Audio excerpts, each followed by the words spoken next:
Vivian utatusaidia. Guillaume mzee atatusaidia. Bwana asifiwe sana.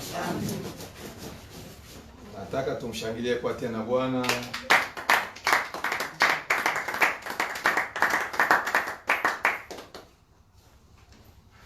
Najua leo ni siku nzuri, tunapenda kuzungumzia neno la Mungu.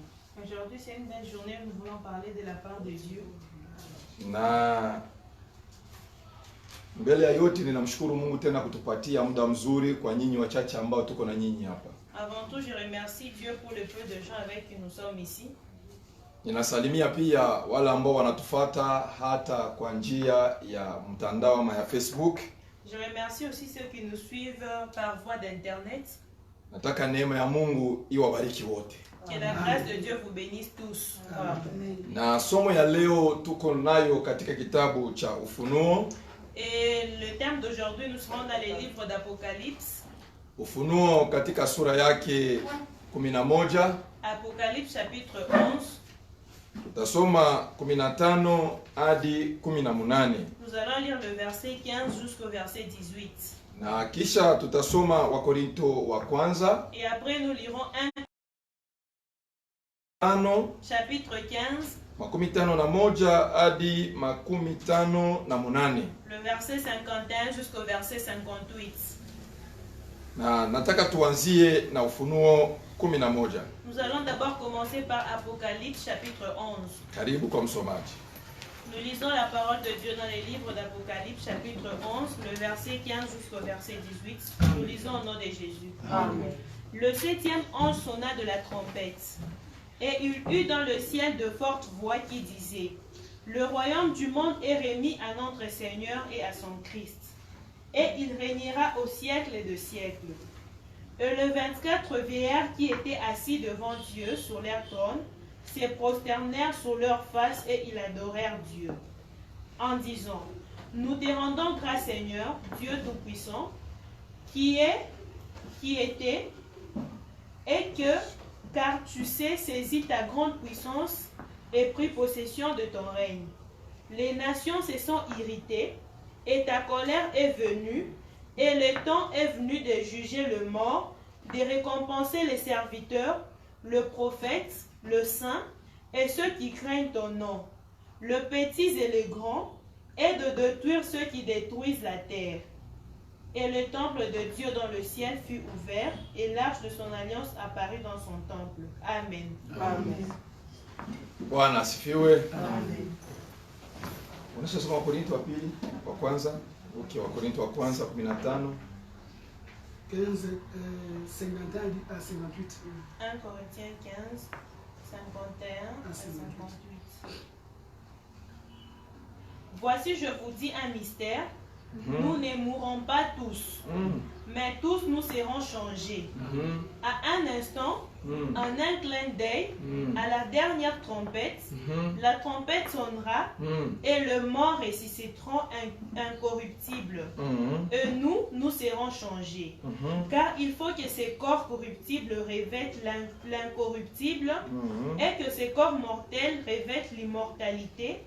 Lorsque ces corps corruptibles aura revêtu l'incorruptible et que ces corps mortels aura revêtu l'immortalité, alors s'accomplira la parole qui est écrite: la mort a été engloutie dans la victoire. Ô mort, où est ta victoire? Ô mort, où est ton enguillon? L'enguillon de la mort, c'est les péchés. Et la puissance du péché, c'est la loi. Mais grâce soit rendue à Dieu que nous donne la victoire par notre Seigneur Jésus-Christ. Ainsi, mes frères bien-aimés, soyez fermes, inébranlables, travaillant de mieux à mieux à l'œuvre du Seigneur. Alléluia. Sachez que votre travail ne sera pas vain dans le Seigneur. Alléluia. Amen. Patia tena Bwana utukufu. On va encore acclamer pour la gloire de Dieu. Tunazungumzia somo inayosema matukio inayoambatanishwa na masiku ya mwisho. Nous parlons du thème qui dit les événements associés au dernier jour. Alléluia. Amen. Matukio yanayoambatanishwa na masiku ya mwisho. Les événements qui sont associés aux derniers jours. Kwa nini tunapenda kuzungumzia matukio inayoambatanishwa na siku za mwisho? Pourquoi nous voulons parler des événements qui sont associés aux derniers jours? Somo hii ni kumbukumbu. Ce thème, c'est un rappel. Ninakumbuka katika Biblia Je me rappelle dans la Bible, wanamshika Yesu wakimsambisha. on a pris Jésus, on est allé Le condamné. le condamner. Na kabla Yesu yaenda kusamba, Et avant qu'il soit condamné, Biblia inasema Yesu akaanza kuambia wanafunzi, la Bible dit Jésus a commencé à dire aux disciples, usiku huu mtachukizwa sana, cette nuit, vous serez haïs. kwa sababu yale yatatokea itatikisa imani yenu. Parce que ce qui sera sorti vont perturber votre foi. Wakati ambapo Yesu alikuwa anasema, Quand Dieu parlait, Biblia inasema ya kwamba la Bible dit ceci. wanafunzi hawakumuelewa vizuri. Les disciples ne l'avaient pas compris. Ninakumbuka Petro akamwambia Bwana, Je me rappelle de Pierre qui lui dit, Seigneur, ikiwa watu wote watakuacha, si tout le monde va te laisser, lakini mimi nitakufa pamoja na wewe. mais moi je veux mourir ensemble avec toi. Haleluya. Amen.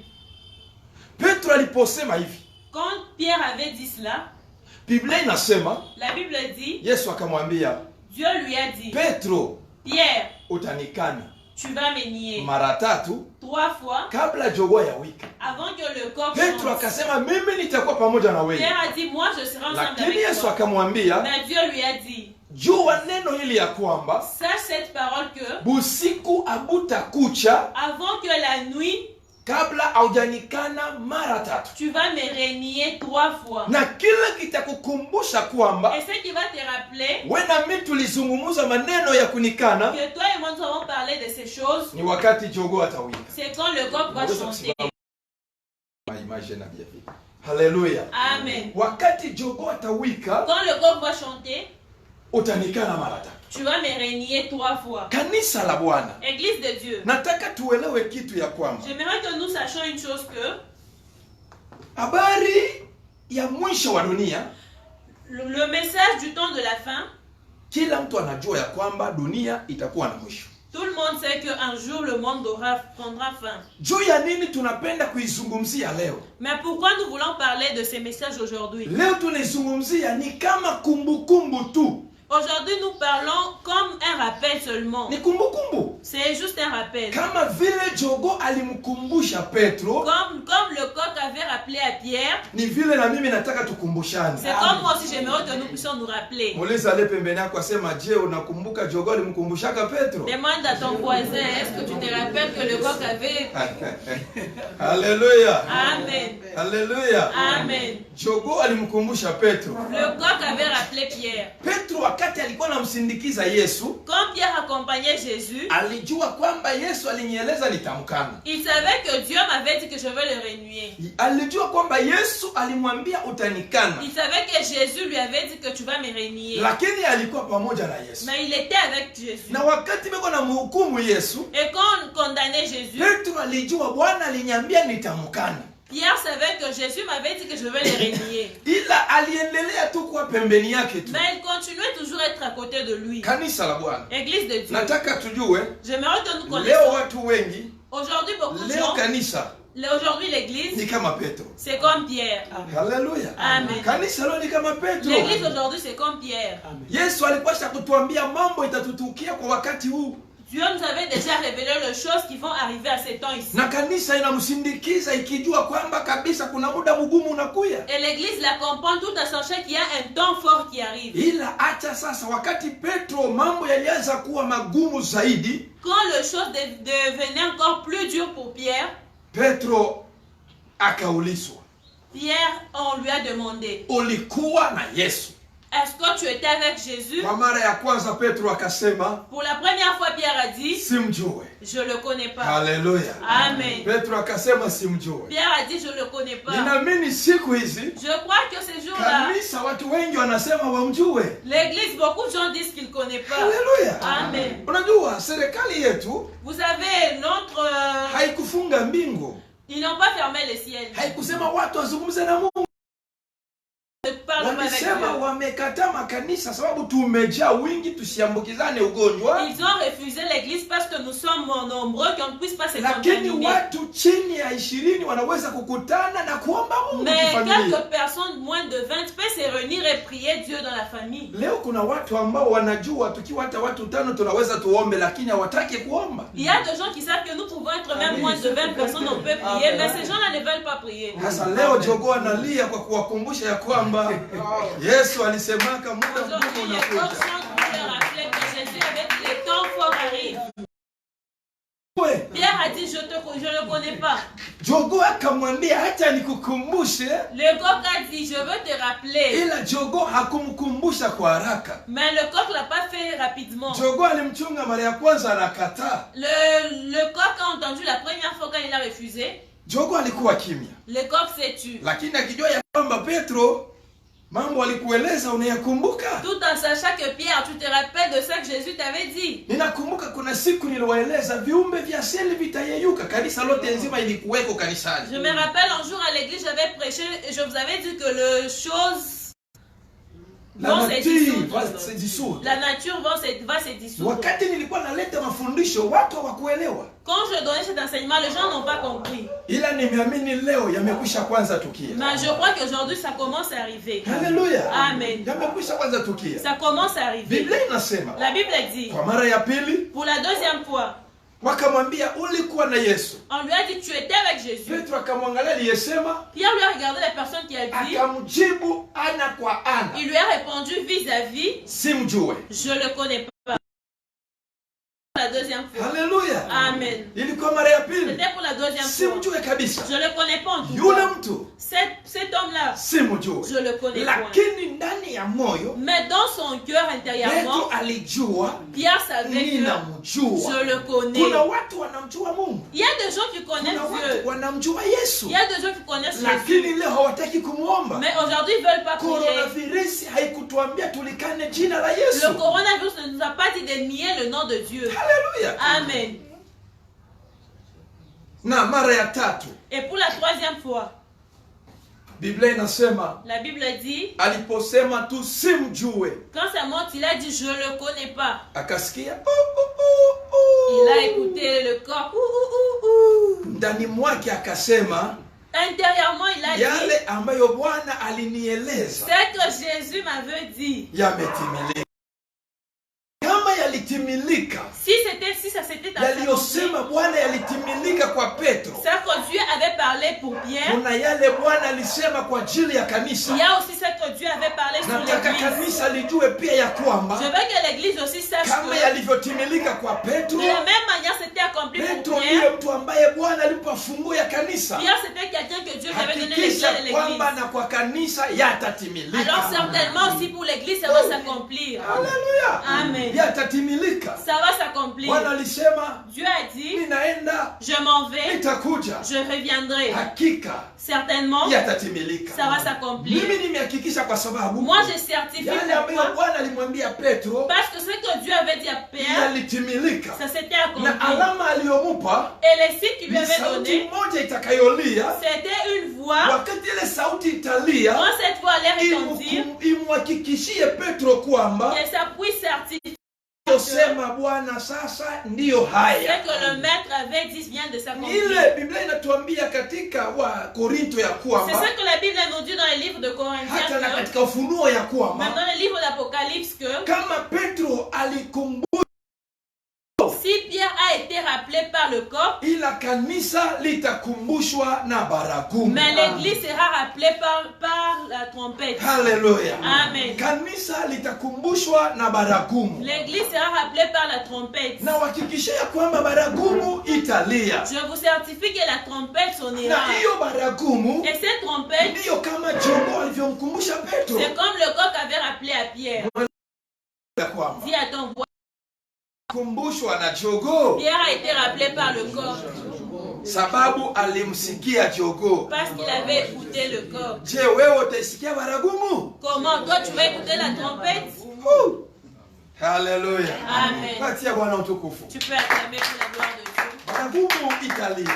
La trompette va sonner. Wakati baragumu italia, Quand la trompette sonnera, kanisa lijue ya kwamba que l'église sache ndio que wakati wa kutimilika kwa yale ambayo Yesu aliyoyasema. ça sera le temps de l'accomplissement de ce que Jésus avait dit. Nazungumzia matukio inayoambatanishwa na siku za mwisho. Je parle des événements liés aux derniers jours. Haleluya. Amen. Tukio la kwanza kulingana na andiko tuliyoisoma Le premier événement, itakuwa ni kurudi kwa Yesu Kristo. ça sera la venue de Jésus-Christ. Kurudi kwa Yesu Kristo, hakika Yesu atarudia. Certainement, Jésus reviendra. Ninakumbuka katika Injili 4 ya Biblia, Je me rappelle dans le 4 livres évangéliques de la Bible, Biblia inasema nini? la Bible dit ceci. Wakati Yesu alikuwa na wanafunzi katika mlima wa Mizeituni, Quand Jésus était avec le disciple à la montagne, wakati alipokuwa akinyanyuliwa kwenda mbinguni, quand il montait vers le ciel, Biblia inasema walipokuwa wakimshangaa, quand ils étaient en train de s'étonner, kuna mtu aliyewaeleza ya kwamba mpaka vile mnamuona anavyokwenda, de la même manière que vous le voyez partir, macho yenu yamemtazama akipanda mbinguni, vos yeux le voient monter au ciel. mjue kadiri hivyo hivyo mtamuona tena siku De atakavyokuja. la même manière, vous le verrez le jour qu'il reviendra. Haleluya. Amen. Haleluya. Amen. Haina watu wote walipataka neema ya kumwona Yesu alipopanda. C'est pas tout le monde qui avait vu la grâce, qui avait eu la grâce de voir Dieu monter. Ni wale waliokuwepo wakati alikuwa anapanda, ndio wale waliomuona. C'était les gens qui étaient là quand il montait qui l'ont vu. Ila acha nikueleze ya kwamba Mais laisse-moi te dire ceci. wakati wa kupanda kwa Yesu, Le temps de la montée de Jésus, Yesu aliacha anagiza, Jésus avait laissé un anasema ya avertissement kwamba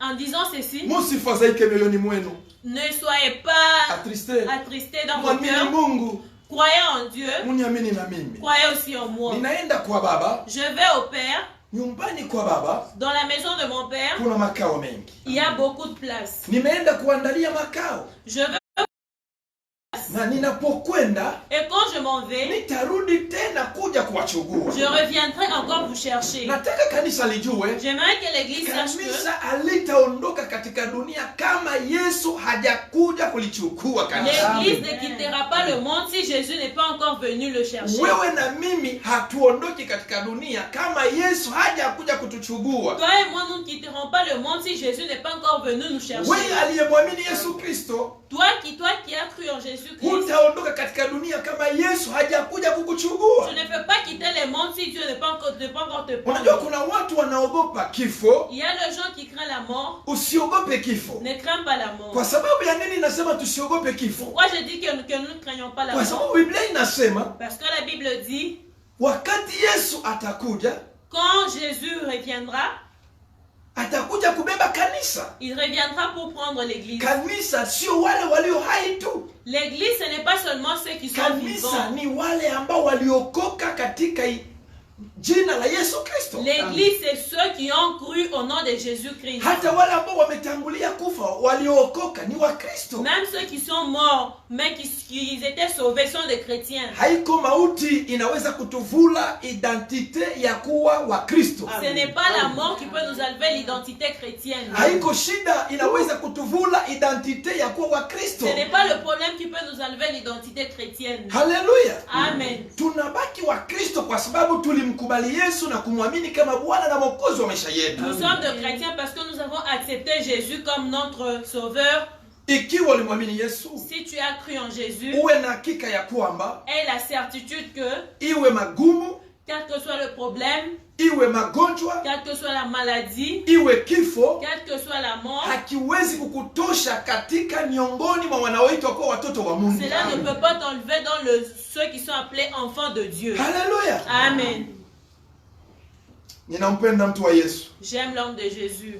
Na Biblia inasema nini? Et la Bible dit quoi? Kwa wote waliompokea Yesu, Pour tous ceux qui ont Jésus, qui ont reçu Christ, aliwapatia uwezo il leur a donné le wa pouvoir kuwa watoto wa Mungu. de devenir les enfants de Dieu. Kumwamini tu kwamba Yesu ni Bwana na Mwokozi, Croire seulement que Jésus est le Sauveur. ndani ya kule kuamini En croyant seulement, kunaleta uwezo wa kufanyika mara moja mtoto wa Mungu. cela donne le pouvoir d'être directement fils de Dieu. Na unapokuwa mtoto wa Et Mungu, quand tu deviens fils de Dieu, una sehemu katika utawala wa Mungu. tu as la part dans le royaume de Dieu. Utawala ambao hautaogopeshwa na coronavirus. Le royaume qui ne sera pas atteint par le coronavirus. Utawala ambao hautaogopeshwa na mavita ya kila aina. Le royaume qui ne sera pas atteint.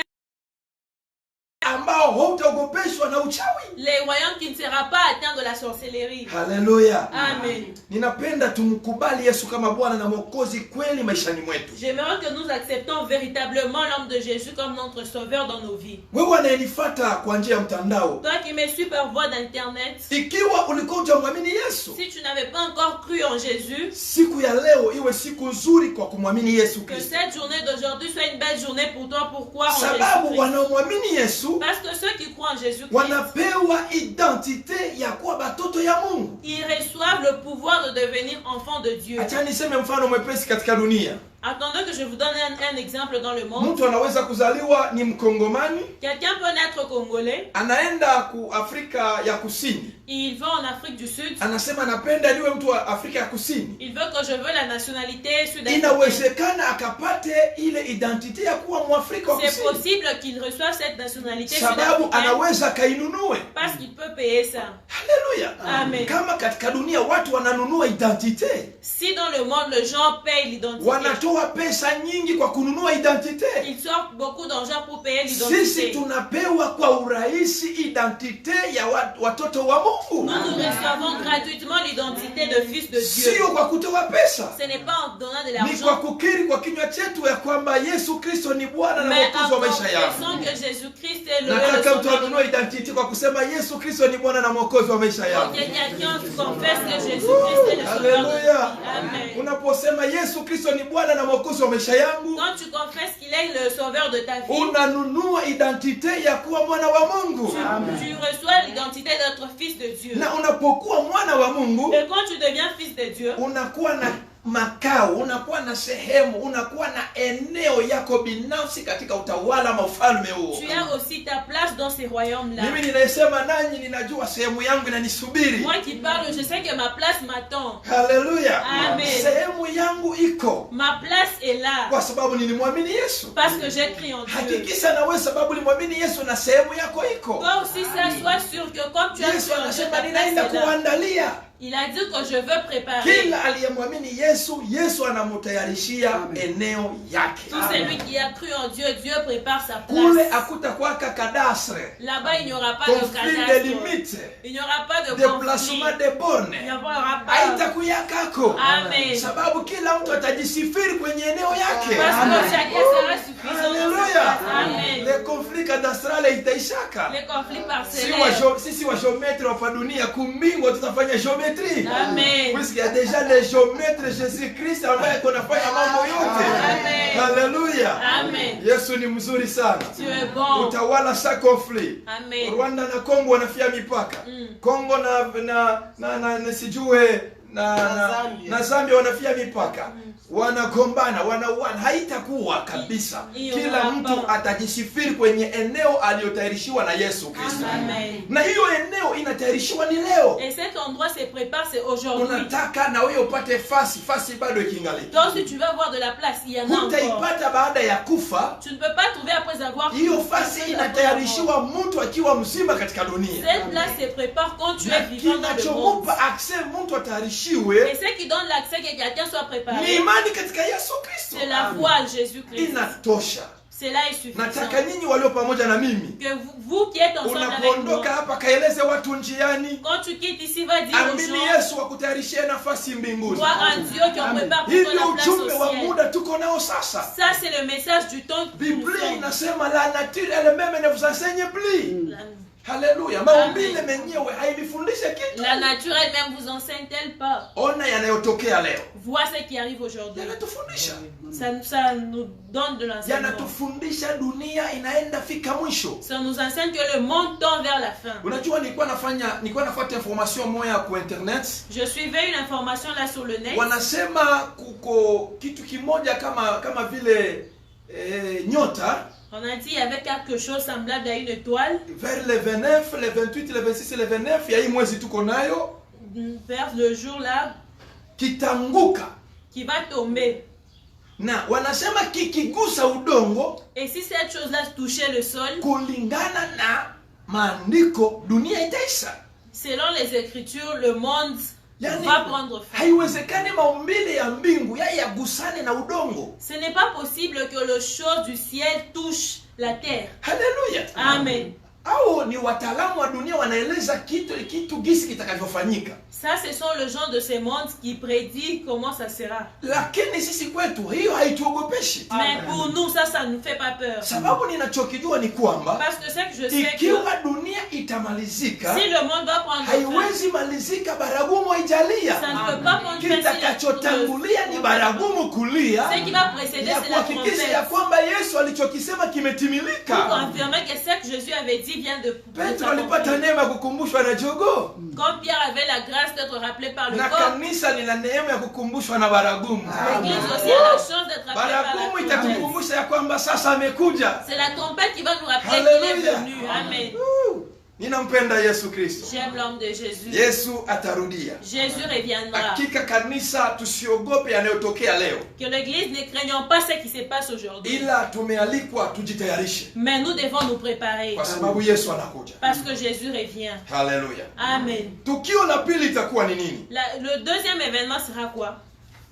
Biblia inasema wakati baragumu italia, la Bible dit quand la trompette sonnera, kutueleza kwamba Yesu anakuja. Pour nous dire que Jésus revient. Haiko sisi walio hai watasikia wa kwanza. Ce ne sont pas nous les vivants qui entendront en premier. Baragumu itapigwa mara moja. La trompette sonnera une fois. Ila wale watasikia wa kwanza. Mais ceux qui vont entendre en premier, ni wale waliokufa katika Yesu Kristo. Ce sont ceux qui sont morts en Jésus. Ndio maana Yesu haiti wenye kufa katika yeye kwamba wamekufa. Yesu anasema wamelala. C'est pourquoi Dieu n'appelle pas le mort mort, mais ils disent qu'ils dorment. Unakumbuka Yesu wakati walimwambia kwamba Lazaro amekufa? Tu te souviens quand on avait dit à Dieu que Lazare dort et Lazare est mort? Yesu aliwaambia wanafunzi, rafiki yetu Lazaro amelala. Jésus avait répondu aux disciples, notre ami Lazare twende dort. tukafanye nini? Mtu kama analala, mwisho wa usingizi ni kufanya nini? Yani hawa ndugu yetu ambao katika imani walikufa, sio kufa wamelala. Nos frères qui sont morts dans la foi, ils ne sont pas morts mais ils dorment. Na ndio maana mwimbaji mwana anasema kufa ni ushindi kwa Mkristo wa kweli. C'est pourquoi un chanteur dit mourir c'est une victoire pour un véritable chrétien. Mkristo wa kweli anapokufa ametoka mshindi. Quand un véritable chrétien meurt, c'est qu'il est sorti victorieux. Sababu ameshinda dunia. Parce qu'il a vaincu le monde. Ameondoka katika dunia akiwa mshindi. Il est sorti dans ce monde en étant victorieux. Wanaoshindwa na dunia ni wale wanaokufa katika dhambi. Et ceux qui n'arrivent pas à vaincre le monde, ce sont ceux qui meurent dans les péchés. Ukiwa na ndugu alikufa akiwa mlevi, si tu as un frère qui est mort ukiwa na ndugu alikufa akiwa mchawi, tu as un frère qui est mort en étant ukiwa na ndugu alikufa akiwa mwizi, il est mort en étant voleur, hiyo ni huzuni. Ça c'est vraiment triste. Sababu huyo hakushinda dunia. Parce que celui-ci n'a pas vaincu. Lakini wanaokufa katika imani ndani ya Yesu, mais ceux qui meurent dans la foi hawa ni washindi wa dunia. Ils sont victorieux du monde. Wamemshinda shetani. Ils ont vaincu le diable. Wamemkanyanga shetani na kazi yake. Ils ont écrasé le diable. Wamemweleza ya kwamba ijapokuwa ulileta vituko katika dunia, sisi tuko wa Yesu Kristo. Ils disent malgré tu aimes le tourment, nous sommes de Jésus. Maana ya kuweko kwa kanisa, et c'est cela la cause de l'être de l'Église. Ya kukalamusha watu ya kwamba c'est pour tusiishi katika maisha ya dhambi, ne pas vivre la vie du péché. Lazima tuwe katika maisha ya utakaso, mais vivre la vie de sainteté. Ikiwa leo tutakufa, si aujourd'hui nous pouvons mourir, tutoke washindi katika dunia, que nous soyons de victorieux dans le monde, tutapokea taji kama tunatoka washindi katika dunia. Nous recevons la couronne si nous sortons de victorieux. Alléluia. Amen. Unajua ni vita gani ambayo tuko nayo katika dunia? Quel est le combat que nous avons dans le monde? Leo dunia inafanya dhambi iwe kama kitu kizuri kwa watu wote. Le monde aujourd'hui fait que le péché soit comme une chose normale devant tout le monde. Dunia leo inaanza kumwambia mtu mwanaume na mwanaume anaweza kuoana. Le monde aujourd'hui dit à un homme et un homme peuvent se marier. Mwanamke na mwanamke wanaweza kuoana. Une femme et une femme peuvent se marier. Mwanamke anaweza kuzala bila kuwa na mume.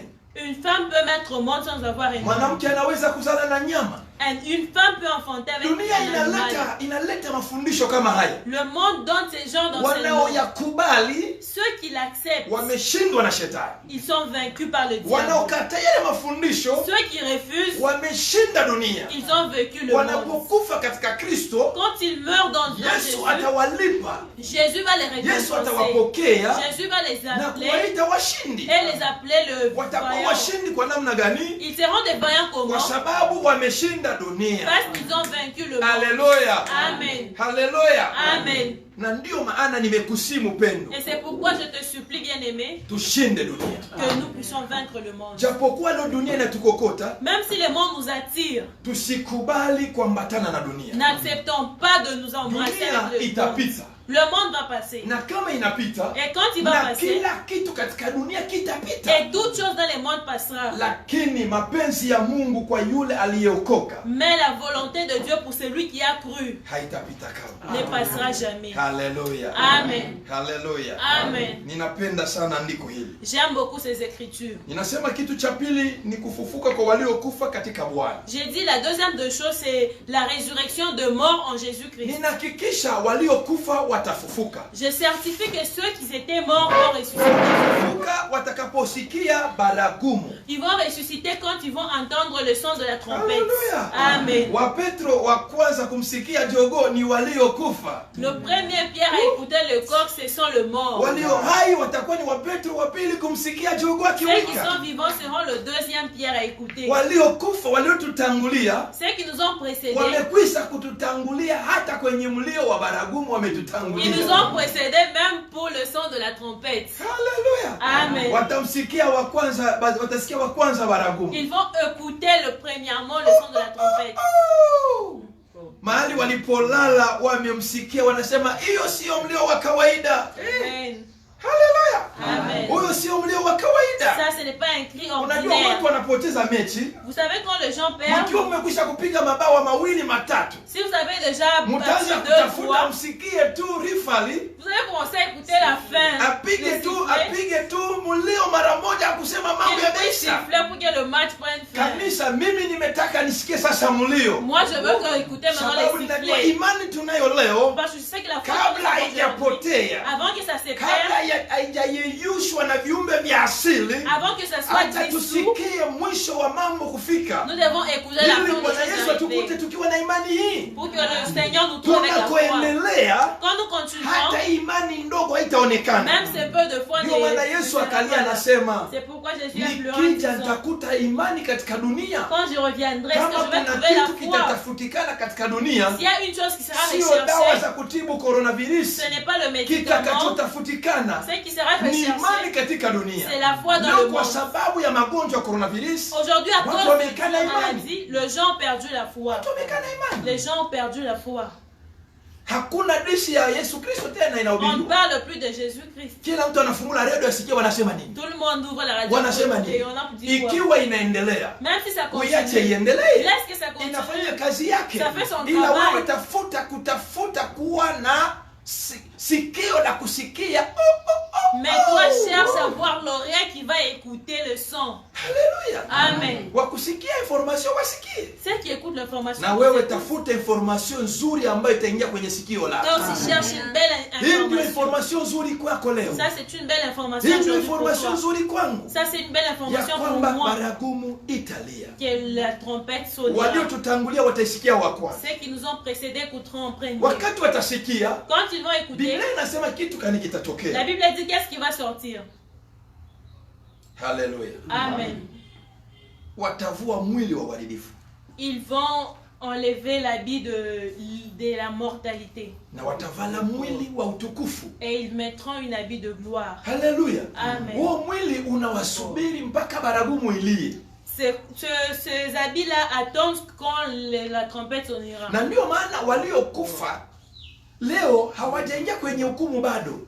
Et ceux qui sont morts ne sont pas encore dans le jugement. Hawana katika hukumu. Pas encore. Wanasubiri Ils attendent baragumu ilie. que la trompette Na ndio sonne. nasikia Biblia inasema katika Ufunuo ama katika Danieli, C'est pourquoi la Bible dit dans Apocalypse et wafu dans Daniel, watafufuka, le mort va ressusciter. wengine kwa ajili ya kupata haya Les autres pour avoir honte. Na wengine kwa ajili ya kupata heshima. Et les autres pour être respectés. Amen. Ila tani kuambie. Mais laisse-moi te dire. Hawatafufuka wote siku moja wafu.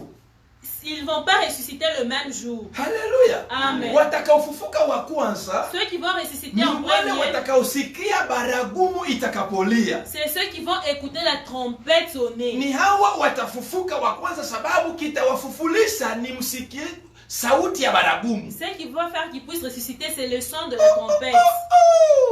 Watu walikuwa wengi katika behewa, lakini ni Petro peke yake alisikia maana ya ile. Amen. Haleluya. Amen. Watu walikuwa wengi wanamwona Yesu anapigwa. Il y avait beaucoup de gens qui voyaient comment Jésus était frappé. Lakini ile sauti ilimuonya ni mtu mmoja. Mais cette voix n'avait interpellé qu'une seule personne. Kuna sauti moja itaonya yule ambaye alikuwa tayari ametayarishiwa ni kanisa. Il y a une voix qui va interpeller celui qui a été préparé, c'est Hata l'Église. waliokufa wakiwa wameokoka Même ceux qui sont morts en étant chrétiens ni wa Kristo. sont de chrétiens. Na wao ndio watasikia wa kwanza. Et ce sont eux qui vont écouter en premier. Kisha kusikia Après avoir écouté, watamlaki Bwana. ils vont Watapanda kwenye mahali Yesu alipo hewani. ils vont monter, Watanyakuliwa. ils seront enlevés. Haleluya. Amen. Sasa sisi tulio hai, Et nous qui sommes vivants, kisha wao kututangulia. après eux nous Paka vile précéder, walitutangulia mkufa, comme ils ont précédé ndio dans vile la mort, watatutangulia na ils vont mkunyakuliwa. encore nous précéder dans Mungu kisha les grands enlevés. kututangulia. Quand elles vont précéder, Kutangulia ndio kufika.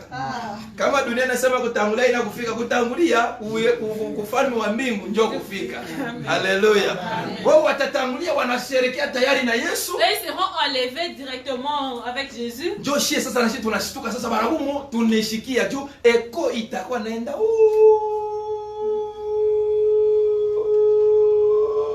wao wanaisikia kwa mwanzo, sisi tunaenda kushikia kule. Haleluya. Amen. Wao wanaisikia na sisi tutaisikia. Nous aussi nous allons écouter. Tutakapoisikia Quand nous allons écouter, na sisi tutafula hii mwili. nous aussi nous allons enlever ces corps. Hii mwili ya kuharibika itatoka. Ces corps mortels vont Tunavala quitter. mwili wa utukufu Nous allons porter le kwa corps de ajili ya gloire kwenda kumlaki na pour Bwana. aller pour. Kwani kitu cha pili. Ça sera la deuxième chose. Haleluya. Amen. Kitu cha tatu La troisième chose, ni kubadilika kwa sisi wazima. c'est la transformation de nous les vivants. Sema amen. Amen. Acha nirudie mbele mkitu cha pili mara moja. J'aimerais d'abord faire un pas en arrière sur la deuxième chose. Unajua kitu kilinishangaza katika kitu cha pili, La deuxième de chose qui m'a étonné, watu hapa dunia wanapofanya wanainvente maproduit hii banatiaka mu mabwate de conserve mapilisha paka banaandika ka date ile balifabrique na date d'expiration, n'est-ce pas? oui. Kama tunafika ile date d'expiration, donc kile kitu kinakuwa inconsommable, kinaharibika, si ni vile? Oui. Sasa mimi nilikuwa nasema mbona kumisala wanaandika ka date de naissance na date de décès. Donc ile date de naissance ndio inaonyesha ke produit iko périmé sasa.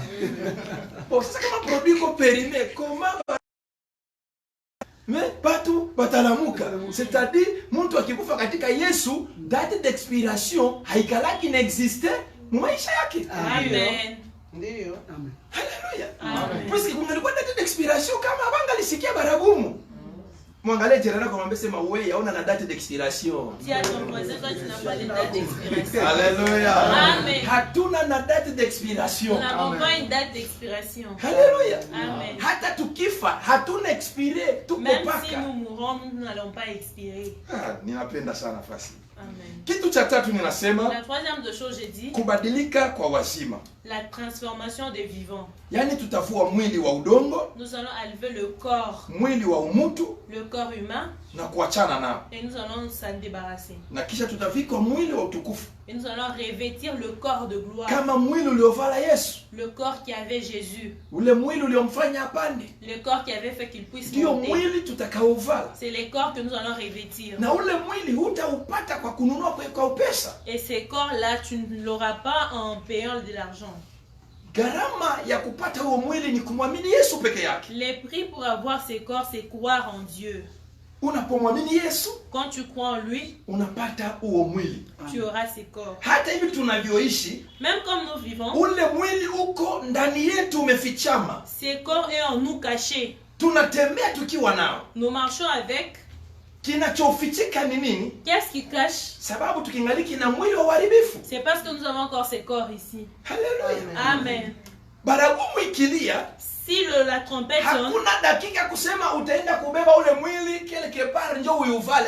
tu C'est n'auras pas le temps d'aller automatique. prendre. Ça sera Hii automatique. mwili inatoka Ces corps na ule quittent mwili wa kutokuharibika unaparete. et l'autre corps. Yaani reste. uko ndani yetu. Donc c'est en nous. Yesu ametuvika mwili wa kutokuharibika tunapomwamini yeye. Dieu nous donne ces corps quand nous croyons en lui. Kumwamini Yesu tu Croire seulement en lui. ndio mwili wa kutokuharibika. C'est le corps immortel. Na ndio maana ni ole kwa yule asiyemwamini Yesu. Voilà pourquoi c'est triste pour celui qui ne croit pas en Nakumbuka Dieu. Yesu anasema mimi ni njia, kweli na uzima. Je me rappelle Jésus qui dit, moi je suis le chemin, la Yaani vérité. hakuna mtu ataenda kwa Baba kama hana na Yesu. Il n'y a personne qui peut passer chez les pères sans passer Sababu chez moi. unapomwamini anakuvika mwili wa utukufu ndani. Parce que quand tu crois en lui, il t'est revêtu du corps. Anakusubiri siku utauvua basi na unaenda Il kumlaki. attend le jour que tu vas enlever pour qu'il puisse. Haleluya. Amen. Lakini leo watu wengi wanatamani mwili huu. Mais aujourd'hui, ces corps, beaucoup de gens envient ces corps. Na ndio maana coronavirus leo inautisha huyu mwili. Et c'est pourquoi aujourd'hui le coronavirus effraie ces corps. Watu wanavala vitu wanafunga kwenye pua na kwenye kinywa kwamba washambukizwe. Les gens portent de cache-nez, de gants. Watu wanavala magaa, watu wanakatala kusalimiana. Les gens refusent de se saluer. Mtu akafa batu. Niliona kwenye kafilamu kamoja, batu wako kwenye bisi. Dada moja alikuwa kumbele na dereva. Anafanya watu na dereva aliacha gari, watu waliruka mbio wanakimbia kwenye gari. Haleluya. Wanakimbia ugonjwa. Haleluya. Amen. Ingelikuwa kwamba tunakimbia dhambi kama namna hii. Si on allait pour Watu les péchés de la wanaproteje. sorte. Nilifuata mtu mmoja anasema watu wanafunga kinywa. Sasa mbona wafungi sikio? Iko nasikia paka bibaya. Haleluya. Amen. Tukaprotege mioyo yetu, ndisi tunavyoprotege leo mapua na vinywa na mikono. Itakuwa jambo la ajabu. Amen. Haleluya. Amen. Haleluya. Amen. Kubadilika kwa wazima. La transformation des vivants. Na ndio maana Yesu akasema, Et c'est pourquoi Jésus avait dit, ninaenda kuandalia makao. je veux préparer la place. Mahali mimi nitakuwa. Là que moi je Ndio serai, pale na mwe mtakuwa. c'est là que vous aussi vous serez. Nataka mtu ajue heshima yake leo. Je veux que quelqu'un sache son honneur. Haleluya. Amen. Baki kuoa kwa mtoto wa mfalme, Si on te marie par le fils du roi, uko bibi wa prince. tu es la femme Watakuita du nani? princesse. Haleluya. Amen. Mfalme, mtoto wa mfalme atekala munyumba baba yake wewe kuacha nje. Non. Haleluya. Amen. Yaani mahali Yesu atakuwa, Là que Jésus sera, ndio pale patakuwa na kanisa. c'est là que sera aussi l'église. Ikiwa atakuwa mkono wa kuume wa baba, S'il sera à la na droite du Père, kanisa tutakuwa mkono wa kuume wa Mungu. l'église sera aussi à la droite du Père. Haleluya. Amen. Yaani kumpenda Yesu, kumwamini sio kitu kia kucheza nacho. Donc aimer et croire en Jésus, c'est Itika une mtu chose. acheze na vitu vyako vyote, lakini asicheze na imani yako. Que quelqu'un touche à toute chose mais pas à ta foi. Na mchawi itika atese mwili wako, lakini asitese nafsi yako, kupoteza uzima Même wako. un sorcier qu'il joue avec ton corps mais pas avec ton âme. Najua, acha nimalizie na pointi la mwisho. Je vais finir avec le dernier point. Ya kingaliki anaendelea, lakini leo nitasimamia hapa. Ça continue mais aujourd'hui je vais m'arrêter par ici. Pointi la 4 Le quatrième point, iko zaidi katika Ufunuo 11, 15, 16. c'est surtout dans Apocalypse 11, 12. Dada nataka tusome pa Apocalypse 11, 15 à 16 pale. Haleluya. Amen. Ufunuo 11, 15, 16 pale. Chapitre 11, 15 à 16. Le septième ange sonna de la trompette. Dans le ciel de fortes voix qui disaient: est remis à notre Seigneur et à son Christ. Et il régnera au siècle de siècle. Haleluya. Acha niwaeleze ya kwamba kitu cha nne ni kutawala kwa Yesu Kristo, ama utawala wa Yesu Kristo. La quatrième de choses, c'est le règne de Jésus-Christ. Kanisa la Bwana, Église de Dieu, Yesu atatawala. hawezi kutawala kama hakuna wale ambao watakuwa katika utawala wake. Il ne régnera pas sans qu'il y ait de gens dans son royaume. Kila utawala unahitajika kuwe wale ambao watakuwa katika utawala. Tout royaume nécessite de gens dans le royaume. Na ndio maana kanisa Yesu alituambia allez faites de toutes les nations mes disciples. C'est pourquoi Jésus nous a dit allez faire de toutes les nations. Tumeitwa kuhubiri habari njema. Nous sommes appelés à prêcher la bonne nouvelle. Tupeleke watu katika utawala wa Yesu Nous Kristo. devons amener les gens dans le Na royaume de utawala Jésus. hauko tena muda mrefu. Ce Utawala uko kesho hapa sasa. royaume c'est pour demain. Haleluya. Amen. Fanya nguvu usikosekane katika utawala ule. Fais un effort pour ne pas manquer dans ces royaumes. Niliona wakati tunafika kwenye maelection watu wote walikuwa natafuta afanye tumafishe, atafute mapolo juu wa utawala fulani. Sasa na sisi Nous aussi. hii ndio wakati wa kampeni. C'est le temps de Campagne. campagne. Tufanye kampani ya Yesu Kristo. Nous devons faire la campagne de Jésus-Christ. Tuingize watu utawala wa Yesu. Faisons entrer les gens dans un pays où ils s'en sont rêvés, la rivière tout entière devient les sangs. Niko na mapicha ambayo milima iko na yeyuka, inatoka inayeyuka, iko nenda inabomola na Je manyumba. vis aussi, j'ai des images où les montagnes sont en train de se dissoudre comme ça. Haleluya. Amen. Hapa kwetu Kongo, Ici juzi chez hapa nous, en RDC, Uvira kunafanyika inondation très grave, inaua batu wanapanda yule manyumba, yani garika combien de morts? 24 morts. Ile ndio wanajua sababu wale walikufa bila kujulikana beko hapo. Hapa kwetu Kongo, Uvira. ici chez nous, en RDC, Manyumba inabebwa kabisa hivi. Niambie kumvula inaisha mekule mvula inaua watu. inondation. Est-ce que nature ituambie kama bitu binakuwa kabisa kipindupindu? Est-ce que la nature ne nous enseigne-t-elle pas? Haleluya. Amen. Kwa hiyo nataka tujue ya kwamba Yesu atatawala. Nous devons savoir que Christ régnera. Utawala wake kuna kitu kiepesi kitakufikisha kwenye utawala huu. Il y a une chose simple qui va te faire arriver à ces règnes. Ninakumbuka ndoto ya Yakobo. Nataka nimalizie hapa. Je veux finir par là. Nakumbuka ndoto ya Yakobo. Le songe de Jacob. Katika Mwanzo 28 ukianzia kumstari wa 12 na kushuka. Dans Genèse 28:12 en descendant. 28:12 en Biblia descendant. inasema Yakobo anafika Luzu analala. La Bible dit Jacob est arrivé, il dort. Wakati alikuwa analala, Quand il dormait, kwa ghafla akaona mungazi unatoka juu mpaka chini. du coup il a vu l'échelle qui sortait. Paka pale jusqu'à alikuwa là-bas. analala. Là qu'il dormait même. Akaanza kuona malaika wanatoka mbingu Il a wanashuka. commencé à voir les Wanapanda, anges wanashuka. monter et descendre. Yakobo akasema, Jacob s'est dit, hapa ni nyumba ya Bwana. ici c'est la maison de Dieu. Haleluya. Amen. Nilipokuwa ninajifunza kitu hiki, Quand j'ai étudié sur ça, nilienda kugundua kitu kimoja. j'ai découvert quelque chose. Yakobo alienda kuona Jacob avait vu ushirika uliopoteza mwanadamu katika shamba la Eden. la communion qui avait perdu l'homme dans le Mungu jardin alikuwa d'Éden. anamtembelea mwanadamu katika shamba la Eden. Dans le jardin d'Éden, Jésus Mungu visitait anakaa l'homme. anazungumza na Adamu na Eva. Jésus causait avec Adam et Lakini kwa Ève. sababu ya dhambi, Mais à cause du péché, ile relation ilikatika. cette communion avait Mungu pris fin. ashikwanza tena kushuka katika dunia Il ne descendait plus sur la kuya terre. kuzungumza na mwanadamu. Il ne parlait plus avec Relation lui. ilikuwa kupe. La communion était Lakini totalement wakati coupée. Yakobo alikuwa analala, Mais quand Jacob dormait, akaona ishara inashuka. il a vu l'échelle. Hiyo ishara acha nikwambie, Je vais te dire une ni chose. mtu wa Yesu Kristo. C'est l'homme de Jésus. Yesu ni ishara na relie dunia na mbingu. Jésus c'est l'échelle qui Yule réunit le ciel et anayekubali la terre. kupanda hapo C'est lui qui accepte de anaenda monter kuingia là-dessus. katika utawala wa Yesu. Il va monter dans le royaume Acha de Jésus. nikwambie leo ishara kingaliki bado yaondoka. Laisse-moi te dire que l'échelle Kubali est encore kupanda là. katika ishara hiyo, Accepte de monter kwa sur cette sababu échelle. makao bado ikingaliki. Parce qu'il y a encore de la Tuwaeleze place. na wengine ishara yaondoka. Ils sont encore aux autres que Yesu l'échelle alikuja est encore kuleta là. relation ya mbingu na dunia. Jésus est venu amener la Ile relation entre le relation ciel et la terre. iliharibika, Cette relation qui était déjà hiyo siku ilirudia. ce Na jour-là kama était Yakobo venu. alisema hii ni nyumba ya Mungu, Et si Jacob avait dit ça, c'est la Mtume maison de Paulo Dieu. anasema Paul a dit, amujue ya kwamba miili yenu vous ne savez pas que ndiyo vos nyumba ya corps, Mungu. c'est le temple de Dieu. Yaani ikiwa sisi ndio nyumba ya Mungu, Si nous, c'est ça la maison de eshele Dieu. inatoka kumbingu Donc l'échelle quitte les ciels inashukia kwenye nyumba ya Mungu. et descend sur Na sur nyumba la ya maison Mungu de ni Dieu. weye. Et la maison de Dieu, Nyumba ya c'est Mungu toi. ni mimi. La maison de Dieu, Yaani c'est tuko moi. kabisa tayari kupanda kwenye shele Donc, hiyo, nous sommes prêts à monter sur sababu l'échelle ushirika bado ukingaliki. parce que la communion est encore là. Na Mungu Et anibariki. que Dieu vous bénisse.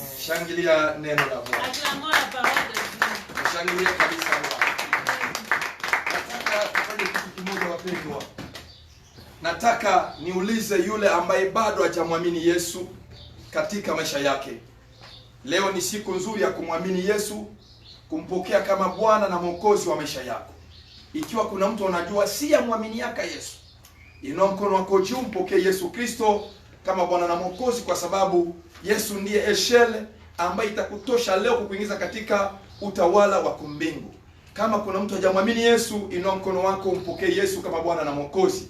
Na ninazungumza hata pia wanaonifuata kwa njia ya mtandao, ikiwa ulikuwa yamwamini Yesu, leo inua mkono wako juu, useme kwa kinywa chako ya kwamba ninamwamini Yesu kama Bwana na Mwokozi wa maisha yangu. Kwa sababu Yesu ndiye yule anarudisha tena eshel ya utawala wa mbingu kuwa katika ushirika na mwanadamu. Na ukimwamini Yesu unapata kabisa kibali cha kuwa mtoto wa Mungu na kupata uzima wa milele. Na waza niliweka namba yangu kwenye mtandao, unaweza kuniita, tunaweza kuomba pamoja na wewe kama unampokea Yesu Kristo kama Bwana na Mwokozi wa maisha yako. Na kama sote tumekwisha kumwamini, hii ni muda wa kutengeneza maisha yetu. Unajua tunasema mengi, tunasikia mengi, tunaona mengi, miili na tudanganya. Petro alimwambia Yesu, sitakukana, nitakufa pamoja na wewe. Yesu akamwambia Petro, yale yatanipata yatasababisha unikane. Petro akasema, Bwana, sitakukana. Lakini jogoo alimkumbusha ya kwamba Bwana alikueleza nini. Nataka somo hili inikumbushe Bwana alitueleza nini. Maisha yetu yanatembea namna gani? Tunapojikuta katika dhambi, leo ni siku ya kutengeneza maisha yetu. Leo ni siku ya kulomba rehema mbele ya Bwana. Leo ni siku ya kusafisha maisha yetu. Damu ya Yesu ikingaliki bado inatupatanisha. Yeyote ambaye ataenda kutubu dhambi yake, atakayekubali kuacha maisha ya zamani, hakika atavula mwili wa uharibifu na atavikwa mwili wa utukufu ambao eshele itakuwa tayari kwa yeye kupanda na kushuka. Eshele ilikuweko, waliopanda ilikuwa ni watu kama malaika. Na sisi tunapobadilishwa mwili, tutakuwa kama malaika na tutapanda kabisa kwa ajili ya kumlaki Bwana. Mpendwa, nataka kila mmoja sasa ashuke kwenye magoti yake, akaombe msamaha mbele ya Mungu, akapeleke toba, akamwambie Bwana kumhurumia dhambi yote aliyoifanya. Sijui alifanya dhambi aina gani, ujue mimi nifanya dhambi aina gani, lakini nataka sasa tushuke kwenye magoti yetu, tukamlombe Bwana rehema. Bwana aturehemu, Bwana tutakase, Bwana tuoshe, Bwana tusafishe katika yale ambayo tulifanya kinyume na mapenzi yake. Ni wakati wa kuomba msamaha kwa Bwana. Mpendwa, unatufuata kwa mtandao, ninakusi shetani asifanye moyo wako kuwa mgumu. Shuka kwenye magoti yako, anza kulomba msamaha. Natiri tufundishe, ione vitu hivyo inafanishika leo ya kwamba tumefika mwisho. Sasa ni wakati wa kutafuta rehema. Tushuke kwenye magoti, tumwambie Bwana tusamee, tumwambie Bwana tuoshe, tumwambie Bwana tutakase. Tunaingia katika maombi sote pamoja, kila mtu anaenda kuomba rehema mbele ya Bwana. Tuombe mjina la Yesu Kristo. Baba, nimekuja mbele yako, nimekuja tena kwako Masia, nikitaji rehema yako Bwana, nikitaji rehema yako Yesu, nikitaji rehema yako Mfalme, nikitaji rehema yako Masia. Enda ukatusamee Bwana, enda ukaturehemu, enda ukatuoshe. O rafiki, rehema yako ionekane maishani mwetu, rehema yako iwe pamoja nasi kabisa. Tunahitaji msamaha, tunahitaji rehema. Katurehemu Bwana, katurehemu kabisa Mfalme. Yesu, tunahitaji rehema yako Baba, tunahitaji rehema yako Baba, tunahitaji rehema yako Baba, tunahitaji msamaha. Osha akili yetu, osha fahamu zetu, osha mawazo yetu, osha kila kitu, kila tulichokifanya kinyume mapenzi yako. Tunahitaji rehema. Ghadhabu yako isinuke juu yetu, hasira yako isinuke juu yetu. Tunahitaji rehema yako Bwana, tunahitaji rehema yako Masia. Enda kuosha kabisa akili yetu na fahamu, osha akili yetu na mawazo yetu ambayo imetembea kinyume mapenzi yako. Tunahitaji rehema Yesu Kristo.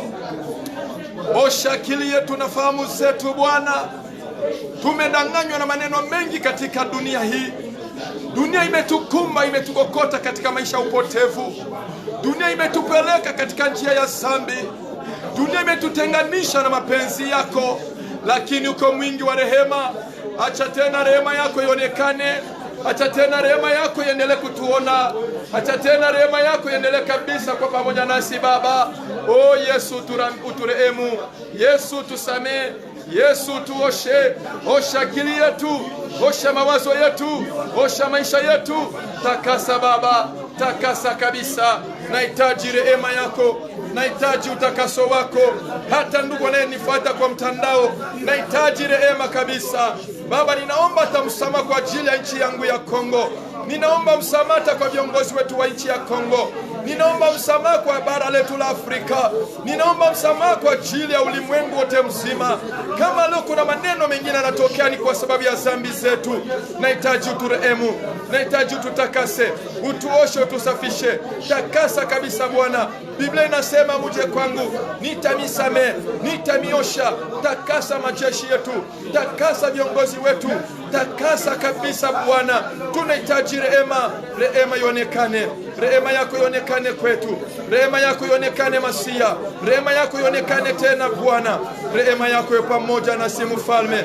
Basi nahitaji rehema yako mu jina lako Yesu Kristo, ni katika jina lako.